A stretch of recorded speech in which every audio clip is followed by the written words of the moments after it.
Como saben, hemos estado viendo una pequeña serie sobre la identidad y el llamado de cada uno de nosotros.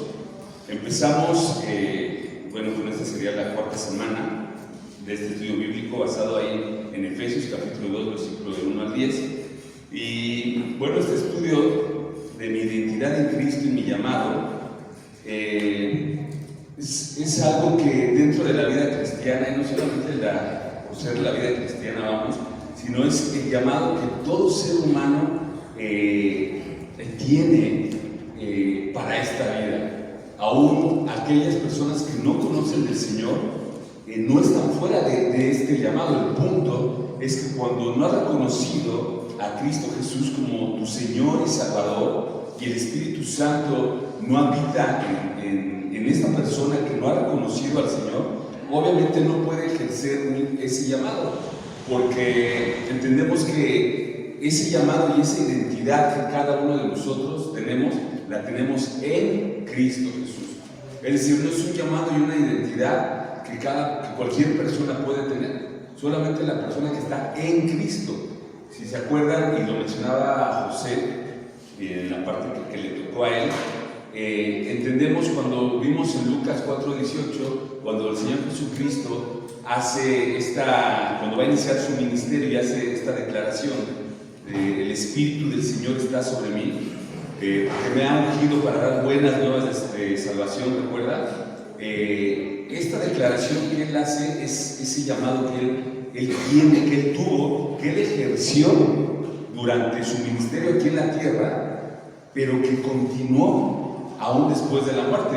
Ahora que estuve ahí en Happy Feet, compartí un poco también de esto.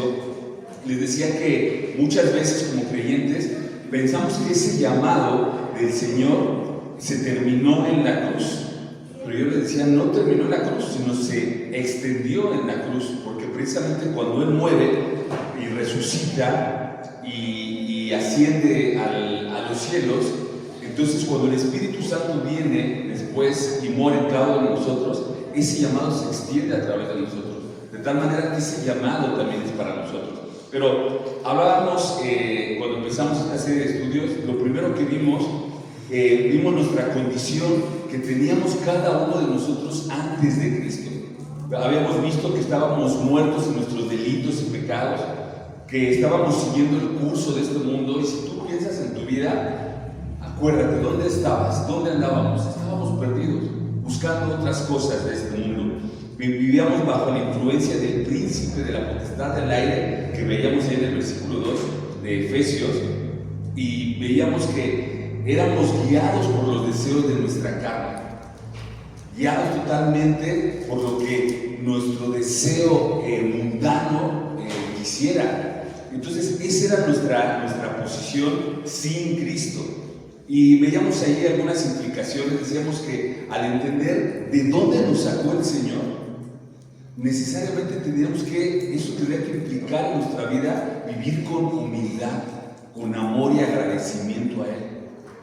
¿Por qué? Porque sabemos que sin Cristo nada podemos hacer. Lo dice igual Juan capítulo 5 versículo 15, ¿no? Cuando habla de la vid y los pámpanos, dice: separados de mí nada podéis hacer. Y piensa en tu vida.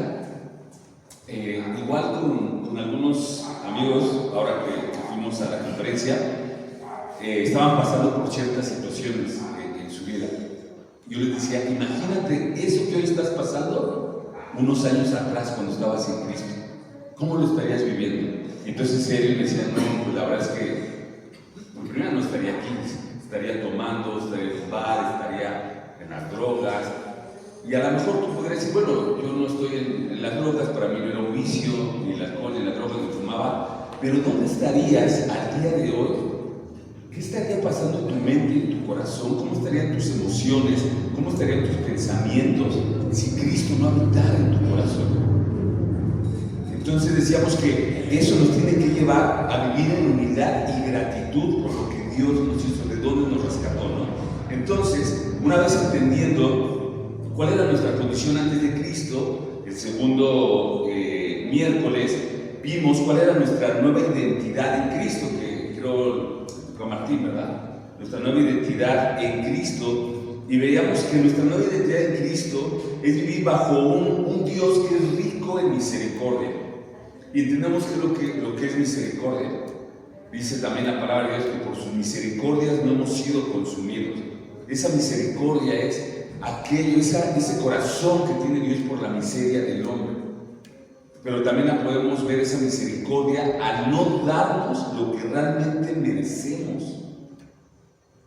Y aún así, Él nos sigue dando de sus bondades. Entonces vivimos con un Dios que es rico en misericordia. Vimos que también nuestra nueva identidad en Cristo es que cuando nos resucitó espiritualmente, nos dio una posición y nos sentó en lugares celestiales. Posicionalmente hoy estamos en esos lugares celestiales. Por eso es que si nosotros morimos, nos vamos directamente al cielo, porque nuestra posición ya está ahí. Y un ejemplo muy claro que podemos ver esa salvación posicional, cuando el ladrón de la cruz, estaban los dos ladrones y el Señor en medio, el ladrón de la cruz que reconoció al Señor y calla al ojo a su compañero ladrón y dice: cállate, ¿no? Nosotros merecemos esto, pero él. Y entonces vemos que primeramente reconoce su pecado, reconoce su posición. Y cuando voltea a ver al Señor le dice: Señor, acuérdate de mí cuando vengas en tu reino. Lo está reconociendo como rey. Y entonces está poniendo su fe en él. Entonces el Señor voltea y le dice: de cierto te digo que hoy estarás conmigo en el paraíso. La salvación fue inmediata. En el momento que él reconoció, su posición estuvo en esos lugares celestiales.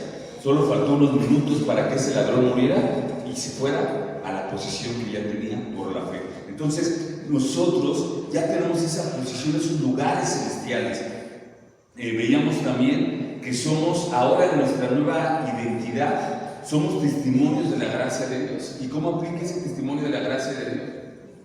Hoy, no sé tú cómo lo veas en tu vida, pero en mi caso, por ejemplo, si yo me presento delante de mis amigos, de mi familia que conoció mi vida, hoy yo sería un testimonio, porque me podrían decir: es que no creo lo que hoy el Señor ha hecho en ti, no creo lo que esté pasando. Eres un testimonio de la gracia de Dios. Y ahí entramos a esta otra palabra, ¿no?, que hemos estudiado también, que es la gracia, que Dios nos da algo que no merecemos. Entonces, finalmente, ¿qué me dio primeramente? El perdón de mis pecados. Yo hoy debería estar pagando muchas deudas, ¿no?, muchas condenas por mis malas decisiones, pero Dios me dio gracia. Entonces somos un testimonio de la gracia de Dios. Y el tercer punto que veíamos, con la tercera enseñanza, con nuestro hermano José, veíamos cuál era el propósito de esa nueva identidad, basado en Efesios 2, del 8 al 10. Y veíamos que este propósito de nuestra nueva identidad es crucial para todo hijo de Dios. Hay un propósito para cada uno de nosotros. Y vamos a ir rápido a Efesios 2, 8, 10, para dar un poquito de contexto al mensaje de hoy. Efesios 2, 8, 10.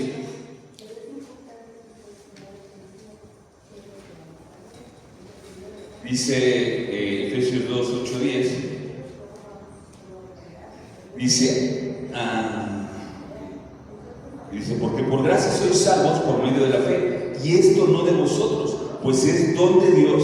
Dice: no por obras para que nadie se gloríe, porque somos hechura suya, creados en Cristo Jesús.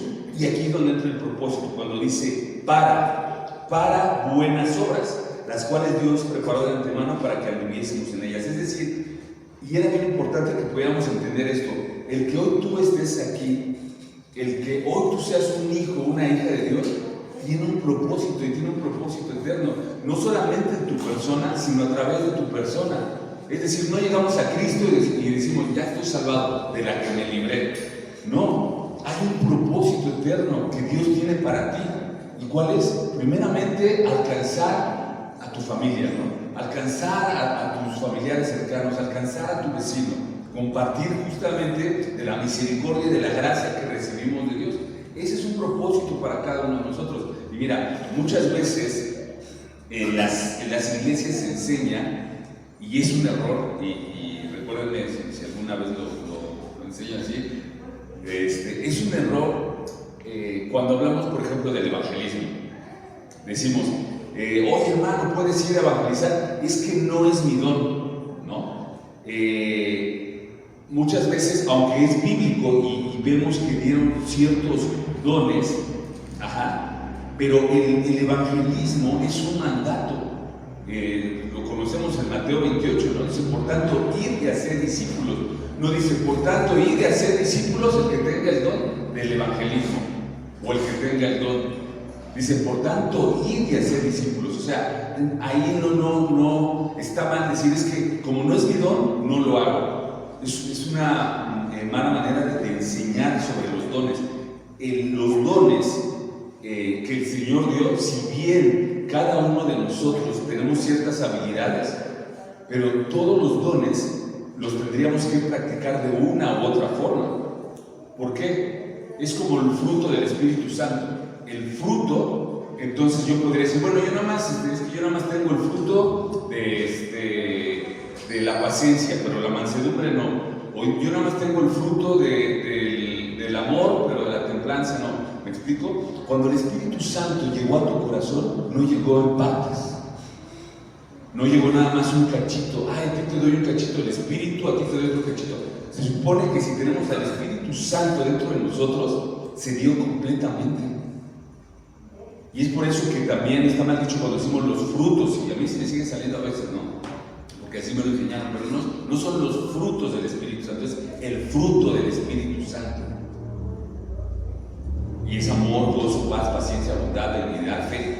Obviamente, ¿qué pasa? Los tenemos que cultivar, los tenemos que hacer crecer. Pasa exactamente lo mismo con los dones. Cada uno de los dones se tiene que cultivar, se tiene que practicar. Claro que vas a ser mejor en algunas cosas, dependiendo tu temperamento, tu personalidad, se te van a facilitar más unos que otros, pero todos los tenemos que practicar. Entonces, es por eso que en nuestra nueva identidad tenemos el fruto del Espíritu Santo y tenemos los dones del Espíritu Santo. Entonces, esa es parte de nuestra nueva identidad, y esa identidad que vemos ahí justamente en Efesios 2 del 8 al 10, también podemos ver que somos salvos por gracia. Entender que esta salvación es un regalo, pero que hemos sido creados para buenas obras, como los veíamos. Y dice la palabra que esas obras no son las que yo creo, las que yo pienso, las que me gustan, no. Dice que somos creados para buenas obras, dice, las cuales Dios preparó de antemano para que anduviésemos en ellas. Es decir, también nosotros no venimos a inventar obras, ¿no? Porque dice que son las que Él preparó de antemano para que anduviésemos en ellas. Entonces, las buenas obras, también algo importante, ¿no? Nosotros hacemos buenas obras no para ganar la salvación, sino que las buenas obras son el resultado de que tenemos la salvación. Y entonces se te empiezan a dar solitas. Entonces, en esta nueva identidad que tenemos en Cristo Jesús, tenemos ese propósito, practicar los dones, practicar el fruto, y digo, prácticamente es lo que vemos ahí. Y bueno, con esto como contexto entramos al tema de hoy, que es la práctica de mi nueva identidad, que estás anotando. Ya vimos primeramente que fue el primer tema, mi condición sin Cristo. Después vimos nuestra nueva identidad en Cristo, el propósito de esa nueva identidad, y ahora cómo se ve en la práctica. ¿Cuál es la práctica de nuestra nueva identidad? Y en esa práctica te voy a pedir que me acompañes ahí a Romanos 12:2. La práctica de la nueva identidad la vamos a empezar primeramente renovando nuestra mente. Tú tienes que empezar. El Espíritu Santo no va a venir, porque a veces pensamos eso, que el Espíritu Santo viene y entonces Él ya me hace nuevo solito. Digo, si nos hace nueva criatura, ¿no? Pero nosotros tenemos que empezar a practicar lo que Él ya nos dio.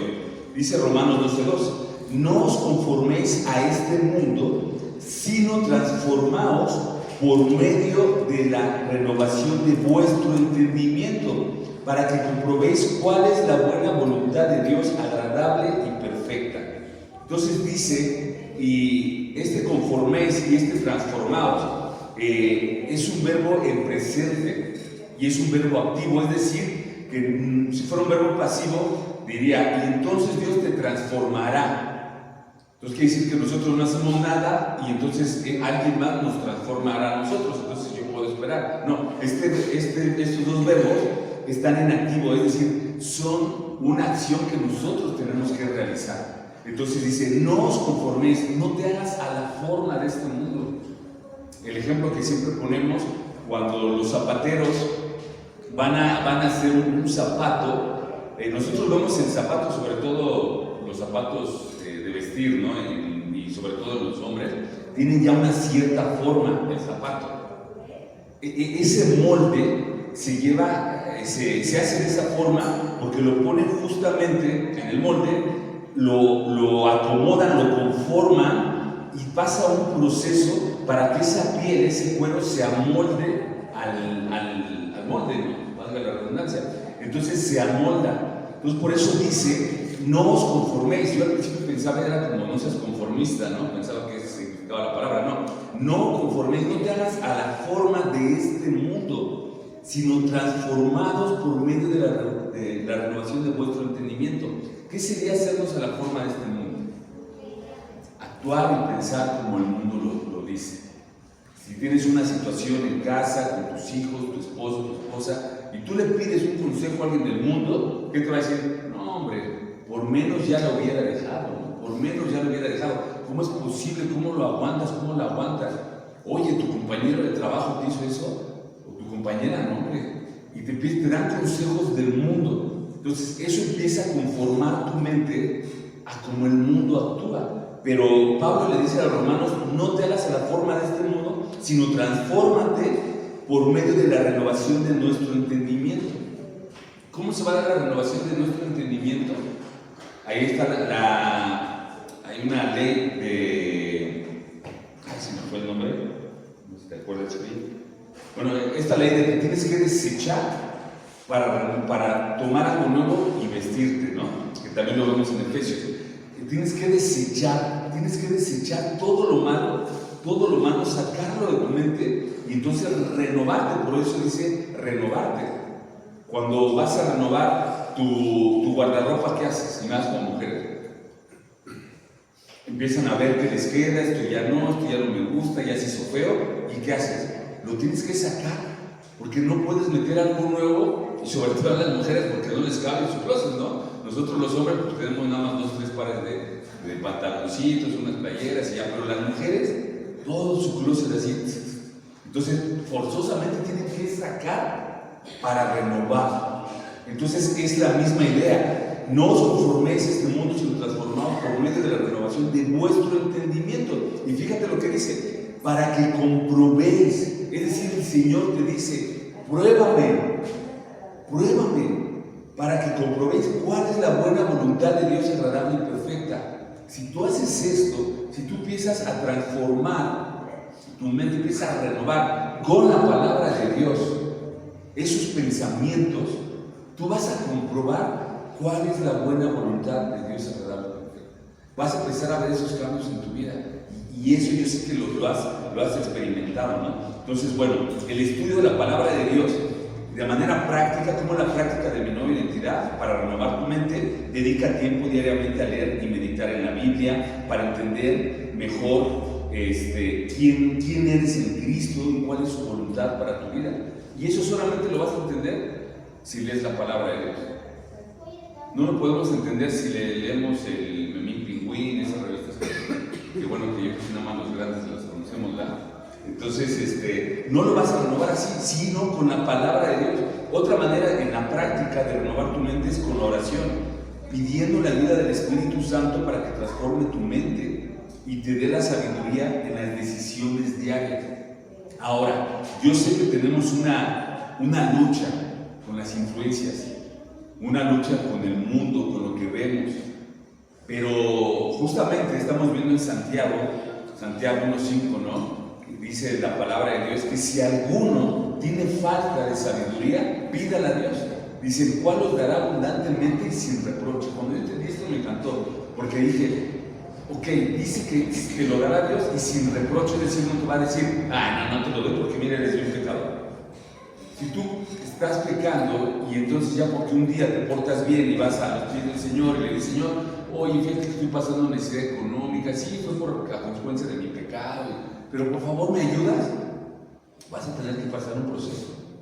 La ayuda no va a venir de inmediato, vas a tener que empezar a cambiar ciertas cosas, a arrepentirte primeramente de tu pecado, pero para que el Señor te pueda ayudar, pero no así con la sabiduría. Ahí dice que pídala a Dios y Él te la dará abundantemente y sin reproche. Porque cuando hay un arrepentimiento y le pides su sabiduría, no importa que vengas saliendo del pecado, no importa que hoy en la mañana pecaste y de la manera más horrible, si tú te rindes a sus pies y le dices, Señor, necesito de tu sabiduría, el Señor te la da y sin reproche. Porque estás pidiendo de Él, de su sabiduría. Eso es lo que quiere decir Santiago, ¿no? Entonces, pídele a Dios. Si estás batallando, pídele a Dios en oración sabiduría. Pídele que te ayude a renovar tu mente. Otro punto para renovar tu mente, filtra las influencias. ¿Qué es lo que estás haciendo con tu tiempo libre? ¿Qué escuchas? ¿Qué ves? ¿Con quién te juntas? ¿Cuáles son tus tipos de amistades? Porque tú sabes que eso te va a corromper. Dice que las malas costumbres, alguien que me ayude, las malas amistades corrompen las buenas costumbres, ¿no? Pues sí, se me fue el versículo. Pero justamente pasa eso, las malas amistades te van a corromper. También las malas conversaciones, ¿no? Más bien era por ahí.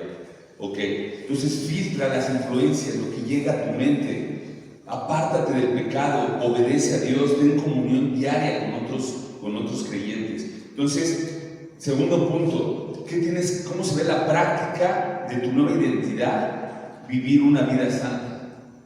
Acompáñame ahí a 1 de Pedro 1:5-16. 1 de Pedro capítulo 1, versículo 15 y 16. Vivir una vida santa. ¿Alguien que lo quiera leer fuerte?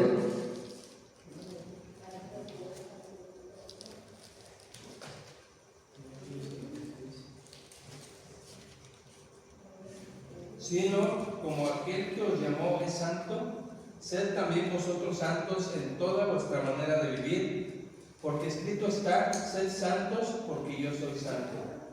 Exactamente. Entonces, es el vivir de manera santa, apartada para Dios, es igual, es un mandato, es una ordenanza. Sed santos está en imperativo, sino como aquel que os llamó. ¿Quién te llamó? Dios. A través de Jesucristo, como Él es santo, sed también vosotros santos, pero fíjate lo que dice, en toda, no dice solamente en algunas áreas de tu vida, dice en toda vuestra manera de vivir, porque escrito está, sed santo porque yo soy santo. ¿Cómo podemos decir que somos hijos de Dios? ¿Cómo podemos traer el nombre de ser cristianos, ocupar su nombre, si no estamos buscando la santidad? Ahora, esto no dice que no te vas a equivocar. Esto no dice que no vas a caer en pecado, claro, pero lo importante ahí es que en cuanto caigamos, pedir perdón. Ir a los pies de Cristo, pedir perdón a la persona que ofendimos, y esa es una manera de demostrar la santidad, de que estás cambiando, porque igual antes ofendías a alguien, pues ni le pido perdón ni nada, y me vale, ¿no? Pero hoy, cuando eres hijo de Dios, vas y pides perdón, y eso muestra un cambio en tu vida. Una manera de vivir de manera santa es apartarte del pecado. Identifica las áreas de tu vida donde luchas con el pecado y busca la ayuda de Dios y de otros creyentes para superarlas. Identifica qué áreas te están costando trabajo. Ponte a hacer ese análisis, esa introspección. Ponlo en un cuaderno y, Señor, me cuesta trabajo esto, y entrégaselo. Mira, el Señor lo sabe, pero Él quiere que nosotros nos demos cuenta, porque es como el alcohólico. Si el alcohólico no se da cuenta que es, como dicen ellos, que es un alcohólico que necesita ayuda, pues nunca lo va a cambiar. Necesitamos darnos cuenta, ¿no? Entonces, identificar esas áreas. Obediencia a Dios. Haz un esfuerzo consciente para obedecer los mandamientos de Dios y vivir conforme a sus principios. Busca obedecer. ¿Cuesta trabajo? Sí. Pero sí se puede. Poco a poco vas a ir obedeciendo más y más. La comunión con otros creyentes. Rodéate de personas que compartan tu fe y que puedan apoyarte y alentarte a vivir una vida santa. Mira, ahí lo que te decía en un principio cuando empezábamos. Yo sé, porque lo veo, llegas aquí o llegamos aquí y nos empezamos a contar cómo te fue, cómo estás. Y yo sé que sientes esa tranquilidad de poder abrir tu corazón y poder hablar un poquito más de lo que a lo mejor no hablarías con otras personas. Una, porque no te entenderían. Dos, porque a lo mejor te sentirías juzgada. Pero cuando estás con el cuerpo de Cristo, ¿qué pasa? Cuando estás con el cuerpo de Cristo, el mismo Espíritu habita en nosotros y entonces puedes tener esa comunión, esa coinonía de los unos con los otros. Entonces, bueno, el primer punto de la práctica de esta nueva identidad es renovarnos la mente. 2, vivir una vida santa. El tercer punto, servir a otros a través del evangelismo relacional. Ahí vamos a Juan, capítulo 13, versículos 34 y 35. Si me ayudas a leerlo, Javi. Juan, capítulo 13, versículos 34 al 35. Dice: un mandamiento nuevo os doy, que os améis unos a otros como yo os he amado, que también os améis unos a otros. En esto conocerán todos que sois mis discípulos, si tuviereis amor unos con los otros. Fíjense, la manera de demostrar este amor, como dice el versículo, te dice: un mandamiento nuevo os doy, que os améis unos a otros, pero ¿cómo? Como yo creo, ¿cómo? No dice, como yo os he amado. ¿Y cómo nos amó Él? Trayéndonos salvación, reconciliándonos con el Padre.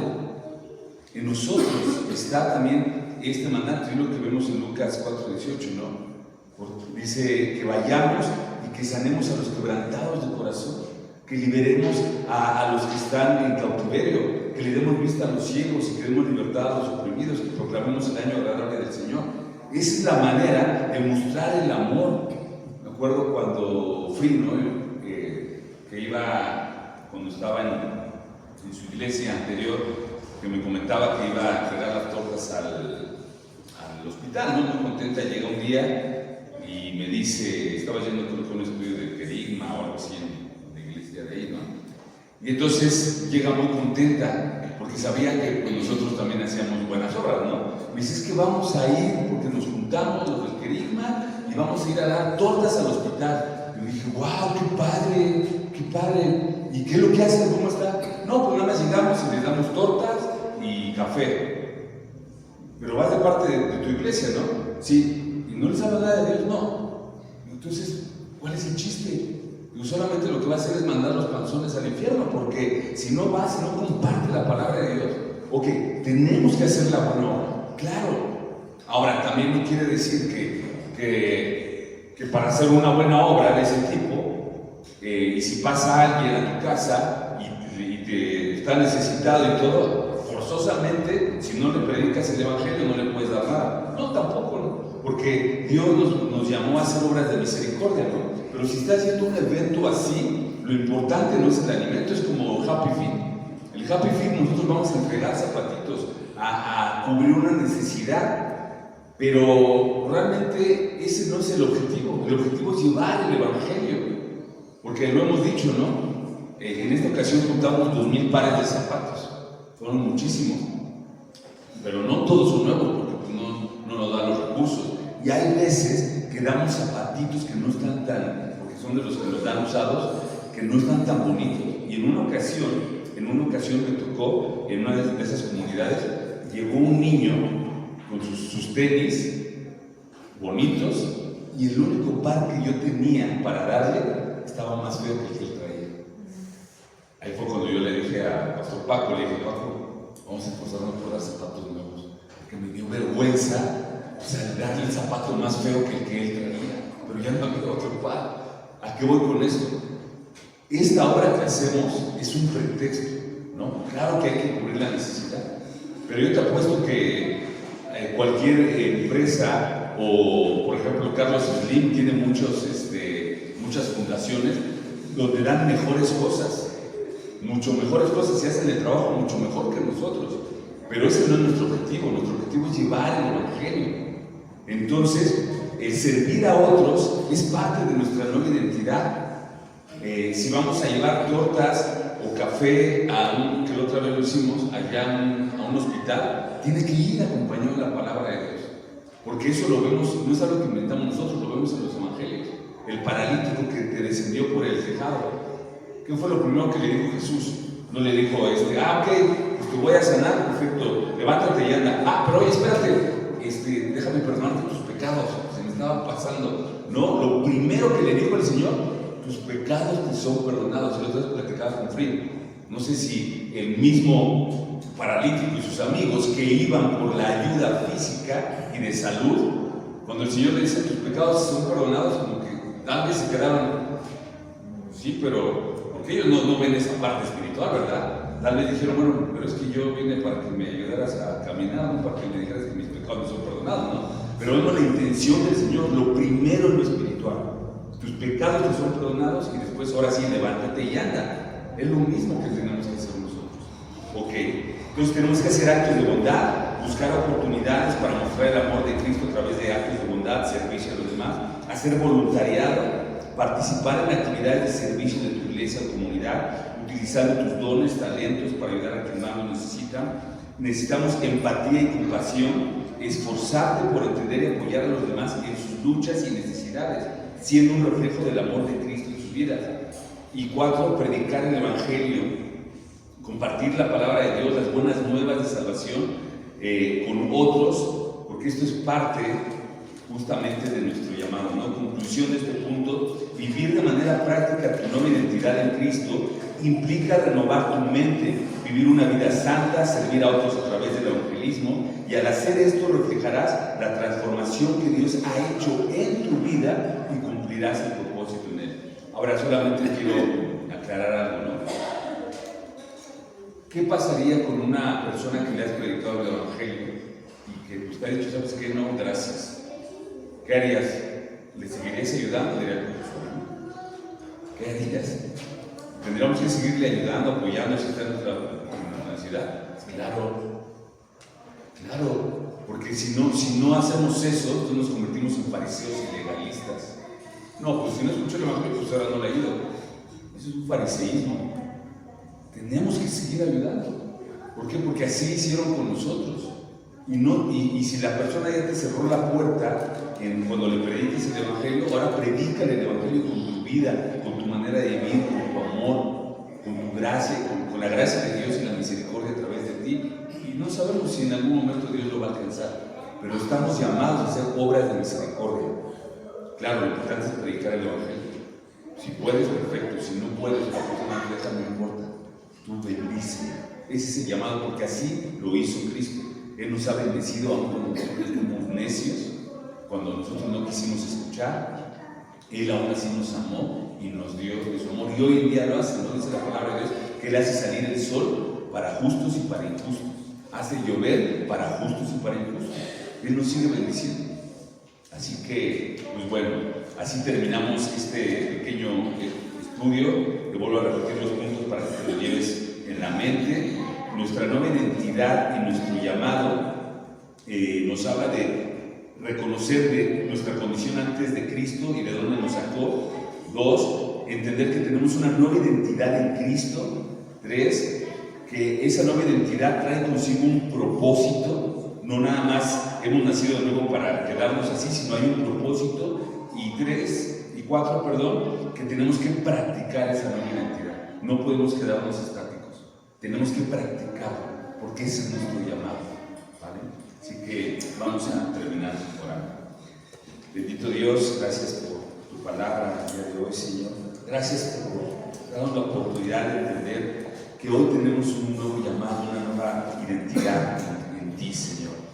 Que tenemos responsabilidad, Señor, si bien podemos disfrutar de la salvación, también hay una responsabilidad, Señor. Y tú nos has puesto, Señor, como luz y sal de este mundo.